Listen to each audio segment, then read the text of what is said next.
ठीक समय रे निजर क्रोध आ निजर राग देखा आपंकर प्रकृत साहस होता है। ये कथा मोर टे ध्यान शुणवे ये कथाटे ना आपण जीवन में बहुत कम आसो।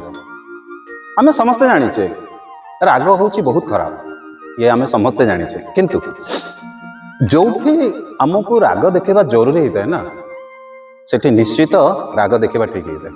नहले सामने जो लोकटी थाए ना से केबे भी बुझी पारिबनी जे से भूल करूछु। जदि आम सब बेले चुप रहिबा आम चुप रहिबा को सामना वाला आमर कमजोरी बोली भाबी नेबे आ से माने आम सहित बारंबार से भूल करिवे। तेणु राग सब बेले देखैबाटा जरूरी नुहे किंतु उचित समय रे देखैबाटा निहाती जरूरी। ताहेले ही सामना वाला ता प्रकृत माने तार भूलटा से निजे बुझी पारिबे।